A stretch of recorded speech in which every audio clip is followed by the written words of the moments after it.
안녕하세요. 네, 운동하셨나요? 네, 저는 요즘 운동을 열심히 하고 있어서요. 굉장히 당당합니다. 독서하셨나요? 네, 저는 어제 책 한 권을 읽었기 때문에 당당합니다. 네. 칭찬도 열심히 하고 계시죠? 아이들 학교 가고 나서 후회하지 마시고요. 학교 가기 전에 네, 칭찬 많이 해서 보내주세요. 밥을 든든히 먹이는 것처럼 칭찬을 든든히 해서 보낸다라는 마음으로 네, 아침 시간 그렇게 보내셨으면 좋겠고요. 오늘은 중등 내신 평가를 통해서 알게 된 파악해야만 하는 파악할수록 유리한 내 아이의 어떤 모습, 성향, 태도, 습관 이러한 것들에 대한 이야기를 나누려고 합니다. 결국 아이의 성적을 결정하는 것은 여러 가지 변수가 있지만 그중에 정말 많은 것들이 아이의 루틴, 태도, 습관, 이러한 성향이다라는 것을 아시는 상태에서요. 어떻게 하면 내 아이에게 조금 더 유리한 상황을 만들어줄 수 있을까에 대해서는 우리 어머님들이 고민하셔야 된다고 생각을 합니다. 어, 중등 내신 평가는 어떤 것인가? 그것은 무엇인가? 네, 전국 단위 자사고라고 하는 전사고라고 하죠. 우리 많이 들어보셨을 뭐 민사고, 상산고, 한국외대, 부고, 예, 부설고등학교, 네, 이런 고등학교들 이렇게 소위 말하는 정말 명문고, 전국 단위의 명문고를 제외한 다른 학교에 지원할 친구들은요, 네, 중등 내신 A냐 B냐 크게 중요하지 않습니다. 네. 그리고요, 한 문제 차이로 한 과목 때문에 전국 단위 자사고를 지원을 못한다? 네, 그 정도 간당간당한 상황이면요, 거기를 안 가는 게 유리할 수도 있기 때문에, 네, 정말 그런 딱 목표가 뚜렷하고 전사고 아니면은 안 된다라는 정도가 아니라면, 중등 내신 평가는 그 평가 점수, 결과에 연연하기보다는, 결과 자체에 의미를 두기보다는 그것을 준비하고 시험을 보는 경험 자체에서 정말 많은 걸 얻으셔야 돼요. 제가 이 영상을 꼭 준비해서 말씀드려야 되겠다라고 생각했던 계기가 있었는데요.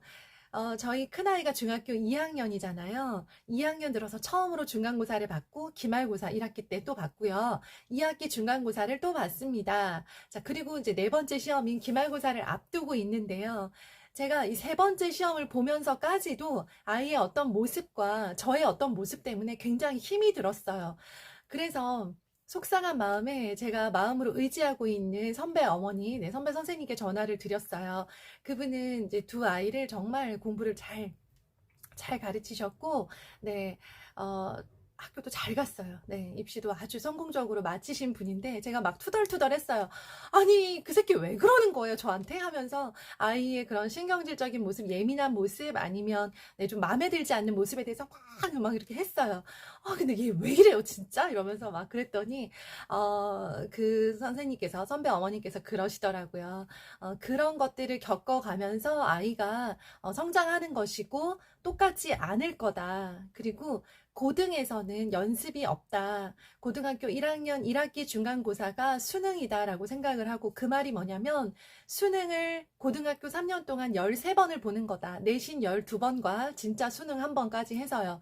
13번의 수능을 보게 되는 아이이다. 그러니까 정말 많은 그런 과정과 어려움과 경험을 통해서 아이와 이제 합을 맞춰가고 그런 어떻게 하면 아이에게 최상의 컨디션과 상황들을 만들어줄 수 있을지를 고민을 하는 시간이 중등이다라는 말씀을 해주셨어요. 그러면서 제가 좀 생각을 고쳐 먹었죠. 아이가 이런 모습이 내 눈에 지금 거슬리지만 이것은 아이를 파악하는 너무나도 귀한 경험이다 라고 생각을 했습니다. 자, 그래서요, 우리 아이를 저는 이렇게 파악을 해 보았습니다. 첫 번째, 내신을 앞두고 준비를 시작을 해요. 보통 아이들이 한 달 전에 시작을 하고요. 보통의 학원들에서도 한 달 전부터 시작을 해줍니다. 같이 달려주시는 거죠. 이 아이의 내신 평가 결과는 학원 선생님들께도 원장님께도 굉장히 중요한 것이기 때문에 함께 달려주시는 게 보통이고요.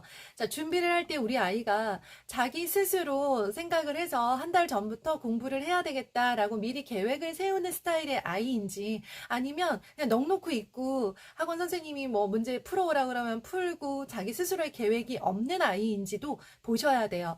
여러 학원에서 경쟁적으로 그 과목의 성적을 100점을 맞게 해주기 위해서 정말 많은 숙제와 정말 많은 그런 수업 시간 막 더 오라고 해요. 막 보강해준다고 하고 거의 학원에서 살게 막 이렇게 만드는 편인데요.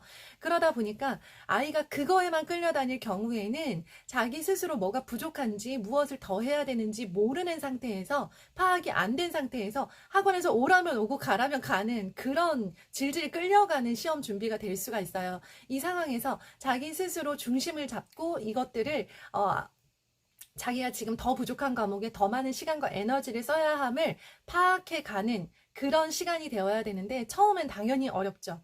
처음에는 첫 시험은 아무것도 기대를 하지 마세요. 네. 첫 시험 망쳐서 전사고 못 가요? 예, 그러면 그냥 안 가는 게 나아요. 예, 괜찮아요. 거기 전사고 못 간다고 이 아이가 대학 입시에 실패하는 게 아니에요. 자, 그래서 우리 아이가 스스로는 계획을 세울 수 없는 그런 모습이다. 그래서 첫 시험을 망쳤다. 그러면 두 번째 시험에서는 스스로 계획을 세워보는 거예요. 그걸 해봐야 되는 거예요. 그리고 꼼꼼하게 준비하는 스타일의 아이가 있고요. 꼼꼼한 듯 하나, 네, 계속 구멍이 나는 아이들이 있어요. 이 아이들은요, 적극적으로 스터디 플래너를 도입하여 그것을 통해서 아이가 자기의 빈 곳과 넘치는 곳을 파악할 수 있게 만들어 주셔야 되고요. 그 다음에 아이에 따라서는 첫 시험이고, 그리고 또 아직 중학생이다 보니까 부모님의 개입, 도움을 원하는 친구들이 있어요. 그러니까 이 시험 엄마가 지금 나 이거 푸는데 괜찮을까? 라고 불안한 마음을 토로하는 친구들이 있고요. 문제 자기가 다 외웠음에도 불구하고 문제집도 풀어봤음에도 불구하고 불안하니까 문제를 내달라고 요구를 하는 아이들도 있어요. 이럴 때 이제 도와주기를 원하는 성향의 아이인지 혼자 어떻게든 붙들고 가는 성향의 아이인지 그리고 도와줬을 때 도움이 된다라고 생각을 하는지 도와줬는데 네, 서로에게 아무 큰 의미 없는 그런 도움이었는지 역시 파악을 해보시면 좋고요. 집에서 공부하는 게 잘 맞는 친구들이 있고요. 집에서 공부할 만한 환경이 받쳐주는 친구들이 있고 도저히 집이 시끄럽거나 좁아서 집중이 안 되는 친구들이 있어요. 그 친구들은 독서실, 스터디 카페를 찾아보시는 것도 방법이 되고요. 저희 집의 경우에는 집이 좁은 편이고 저희 둘째 아이가 귀가 청력이 약해서 대화 소리가 굉장히 커요, 집안에서. 그래서 도저히 큰아이가 공부에 집중할 수 있는 환경이 되질 못해요. 그러니까 애가 방 안에 있지만 거실이 상당히 소란스러운 상태예요. 항상. 그래서 저희 아이는 어쩔 수 없이 네, 스터디 카페를 집 근처에서 한 달치를 끊어서 그렇게 시험을 준비를 하고 있고요. 가다 보니까 자기한테 더 잘 맞는 그런 독서실을 찾게 되었고 몇 군데를 옮겨 다닌 끝에 가장 집중이 잘 되는 곳을 찾았고 그곳을 이제 시험 전에 한 달씩 끊어서 활용하는 것 하고 있습니다. 근데 여기가 또 자기가 또 권태로워지거나 그곳의 분위기가 바뀌면 또 다른 곳으로 옮겨갈 수는 있다라고 생각하고 있고요. 또 학원에서 약간 자습실 형태로 운영하면서 같이 공부할 시간과 공간을 제공해 주시는 곳도 있어요. 그렇다면 그곳의 분위기가 잘 맞다면 그곳을 활용해 보시는 것도 좋은 방법이 되는데 이것들을 한번 첫 중간고사를 준비하면서 모든 경험을 다 할 수 없어요. 그러니까 첫 시험을 보는 1년 동안에는 계속 시도해보고 경험해보고 시행착오를 겪는다라고 생각을 해주세요. 그리고 아이가 공부할 때 혼자 공부하는 것에 다 집중이 잘 되는지 아니면 같이 그래도 잠깐씩 대화를 나누고 간식을 같이 먹을 친구가 있는 게 더 아이에게 편안한지 그것도 역시 아이의 성향에 달려있다라는 거 봐주시고요. 두 번째는 시험 기간이 딱 시작이 되었을 때입니다. 자, 아침 식사를 원래 잘 먹는 애들은 뭐 그날도 잘 먹고 가요. 그런데 대부분 아이들이 아침에 입맛이 없는 데다가 시험날에 그런 극도의 긴장감 때문에 밥을 거의 먹지 못하고 가거든요. 저는 이제 그것도 모르고 제 욕심에 막 잘 입맛도 없는 애를 한 상을 차려주고는 몇 숟가락 안 떠먹고 나가는데 그걸 원망을 했어요. 그게 너무 속상하고 서운하더라고요. 그리고 이렇게 빈속으로 가서 어떡하지? 라고 하는 그런 불안감이 또 있잖아요. 자, 그런데요. 시험 기간에는 시험을 보통 2과목 정도 봐요. 많이 보면 3과목이에요. 그러니까 10시 반쯤에 애가 돌아와요. 늦어도 11시 반에는 돌아오기 때문에 많이 안 먹고 가도 버틸 수 있고요. 그러면 빈속으로 가면 머리가 안 돌지 않냐. 그렇기 때문에 아이가 잘 먹고 좋아하는 것 위주로 소량만 준비해서 먹고 가도 괜찮다라는 거예요. 예를 들면 핫도그를 좋아하는 아이면 아침 대바람부터 핫도그를 먹는 것도 괜찮아요. 그냥 우유를 마시던 아이가 못 먹겠다라고 한다면 그날은 초코우유나 바나나 우유를 아침에 먹고 가는 것도 예, 그 에너지는 공급하면서 네, 입맛이 없는 상황이기 때문에 그날은 그래도 괜찮다라는 거예요. 저는 평소에는 밥과 국을 항상 챙겨주는 편인데요. 시험날 아침에는 아이가 먹을 만한 열량 높은 것들을 주는 것으로 저의 루틴을 바꿨습니다. 자, 그리고 점심 식사도요. 점심 식사가 어떤 상황이냐면 이제 엄마가 계시건 안 계시건 상관없이 아이가 10시 반, 11시 반에 몇 문제를 틀려서 이제 돌아와요. 그러니까 만점을 막 두 과목, 세 과목 다 만점을 받고 돌아오는 아이는 거의 없습니다. 뭐든 틀리고 와요. 그러니까 아쉽잖아요. 속이 시끄럽잖아요. 자기 머릿속에 후회가 남잖아요. 아쉬움이 남잖아요. 그런 상태에서 돌아와서 막 엄마가 꼬치꼬치 물어보거나 아니면 그 자기가 틀린 것들을 막 다시 맞춰보면서 막 힘들어서 괴로워하고 있는데 막 입맛도 없는데 엄마가 별로 먹고 싶지 않은 반찬을 꺼내놓고 막 먹으라고 한다거나 네, 이것도 좀 문제가 될 수 있어요. 그래서 저도 처음에는 제가 고집스럽게 그렇게 했거든요. 근데 잘못했다라는 걸 깨닫고 네, 시험이 보통 2박 3일 봐요. 그러니까 처음 이틀은 학교를 갔다 와서 계속 다음날 시험을 준비를 해야 되는 상황이라서 점심, 저녁을 다 엄마 밥으로 먹으면 제가 또 요리를 못하니까 되게 지겹고 맛이 없을 것 같아요. 그래서 첫째 날, 둘째 날 마치고 일찍 끝나고 돌아오면 아이가 좋아했던 것들로 사주거나 배달을 시켜주는 것으로 네, 제가 제 고집을 내려놨습니다. 그러니까 저희 아이는 맘스터치의 싸이버거를 엄청 좋아해요. 그래서 첫째 날 시험을 보고 돌아와서 맘스터치 싸이버거를 네, 2개를 시켜 먹으면서 너무나 행복해하는 모습을 보며 시험에 대한 스트레스와 긴장을 내려놓고 그 햄버거를 막 먹어치우는 모습을 보며 내가 왜 맛도 없는 국을 끓여놓고 먹으라고 했을까 하는 후회도 해보았습니다. 네, 그리고요. 우리 아이가 점심 식사, 저녁 식사 잘 먹는 거 중요하고 또 하나 시험 기간에만큼은 좀 잠을 줄여도 괜찮아요. 그런데 우리 아이 체력에서 몇 시간 자는 것까지 버틸 수 있는가도 한번 봐주셨으면 좋겠어요. 뭐 평소에도 계속 적게 자고 늦게 잤는데 시험 기간에도 또 그렇다. 그러면 그거는 뭐 큰 의미가 없는 거고요. 평소에는 규칙적으로 잠을 충분히 많이 자던 아이인데요. 시험 기간에 좀 버틸 수 있다면 네, 마지막 최선을 다하는 의미에서 수면 시간을 좀 줄여가면서 할 수도 있다. 그런데 그게 이제 몇 시간이 한계선인가 이것도 좀 봐주시면 좋을 것 같고요. 세 번째는 아이의 멘탈입니다. 당일 아침에 긴장도, 시험 기간 내내 긴장도 때문에 당연히 예민하고 네, 신경질적일 수밖에 없고요. 더구나 사춘기를 지나고 있는 상황이기 때문에 네, 받아주셔야 돼요. 그런데 이 아이가 멘탈이 어느 정도로 단단한가를 볼 수 있는 게 틀리고 왔을 때, 실수하고 왔을 때, 네, 그때 회복하는데 걸리는 시간이 어느 정도냐인 거예요. 첫 시험을 보잖아요. 첫 중간고사, 첫 기말고사를 본 학교 주변에 보면요. 여학생들이 울면서 집에 가는 모습을 볼 수가 있습니다. 실제로. 길에서 그런 아이들을 보면 마음이 찢어져요. 참았던 아이들은 어떠냐면 집에 와서 울음을 시작을 해요. 모든 아이들의 마음이 울고 싶은 마음이에요. 정말로 첫 시험을 마치고 오면 이제 못 참는 아이들은 길에서부터 교실에서부터 울기 시작을 하는 거고 좀 조절이 되는 아이들은 집에서 울기를 시작을 합니다. 자, 그런데 울어요. 울어놓고는 또 아무 일도 없었다는 듯이 밥을 먹기 시작을 할 거예요. 그러니까 우는 것을 통해서 또 남자아이들은 짜증을 내거나 소리 지르는 것을 통해서 자기의 아쉬움을 스트레스를 표현한 이후에 그리고 나서 회복을 한다는 거죠. 그런데 회복에 걸리는 시간이 처음엔 엄청 길어요. 그러다가 점점 짧아지고 나중에는 울어봤자 소용없다. 짜증내도 소용없다. 빨리 다음 시험 준비하자. 라고 자기 스스로 멘탈을 바꿔가는 그런 경험을 하고 있는 거다라고 생각을 해주시고요.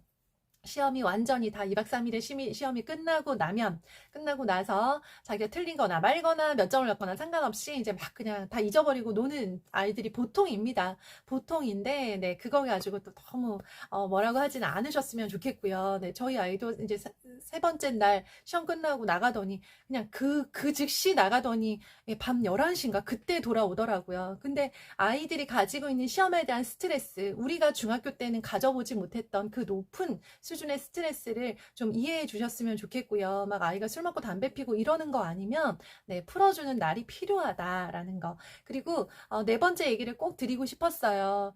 수험생 엄마로서의 나는 어떤 사람인가? 예요. 지금까지는 초등 엄마였고 그냥 중등 엄마였어요. 그런데 이제 중등 내신이 시작이 되면서 좀 달라졌다라고 느끼는 건 수험생 엄마로서의 나는 어떤 스타일의 그런 학부모인가 인 거예요. 가장 중요한 건 멘탈이죠. 긴장이 돼요. 덩달아 긴장이 돼요. 때로는 아이보다 더 긴장하고요. 아이보다 더 입맛이 없고요. 아이보다 더, 막 어찌할 줄을 몰라 하는 그런 경우들도 있어요. 첫 시험은 당연히 더 긴장되고요. 점점 나아집니다. 단단해지셔야 우리가 고등학교, 내신, 그때를 준비하고 있는 거다라고 생각을 해주시고요. 덩달아 긴장했던 그런 초보 수험생 엄마가 점점 의연해지고 아이가 틀리거나 긴장하거나 밥을 먹지 않아도 다 그래 그럴 수 있어 라고 받아주는 그런 모습의 엄마로 성장해가는 과정이다라고 생각을 해주세요. 중학교 3년 내내 탈탈 털리고요. 고등학교 가서는 이제 중학교 때 했던 실수를 하지 말자. 입맛 없는 애한테 막 맛도 없는 국 끓여놓고 아침부터 밥 먹으라고 소리 지르는 그런 일은 중학교 때로 마무리하자라는 마음입니다. 그래서 수험생으로서의 아이의 모습을 점쳐보는 시간, 수험생 학부모로서의 엄마의 모습을 점쳐보는 시간, 이 모든 것들은 고등학교 때 내신 평가와 수능, 다음 주에 수능 다가오잖아요. 수능 날 아침에 우리 아이가 무엇을 먹고 갔을 때 가장 편안하게 잘 먹더라. 수능 도시락은 무엇으로 싸는 게 좋겠다. 수능 날 몇 시쯤에 일어나서 이러한 것들을 지금 너무 먼 얘기지만 지금의 경험들이 쌓이지 않으면 그날 우리가 서로 덜 긴장하고 의연하기는 어려울 거라고 생각해요. 그래서 그 모습을 그리면서 지금부터 우리 예비 중등 어머님들 또 중등 어머님들은 천천히 지금 모든 하고 있는 아이의 시행착오와 엄마의 시행착오가 고등 때 빛을 발하리라는 마음으로 저도 정말 뼈아픈 실수 많이 했고요. 지금도 하고 있는 중이지만 지금처럼 똑같지는 않을 거다라는 마음으로 희망적으로 고등학교 생활을 기대하고 있습니다. 자, 우리 어머님들 이제 여러 가지 중학교 앞두고 또 중학교 과정 견디면서 또 내신 앞두고 긴장하실 텐데요. 그 무엇보다 우리의 멘탈을 붙들어줄 수 있는 운동과 독서와 칭찬을 계속 하시면서 오늘도 좋은 하루 되셨으면 좋겠고요. 중등 생활에 대한 궁금증, 어려움들, 고민되는 것들은 댓글로 남겨주시면 또 중등 영상으로 다시 찾아뵙도록 하겠습니다. 감사합니다. 좋은 하루 되세요.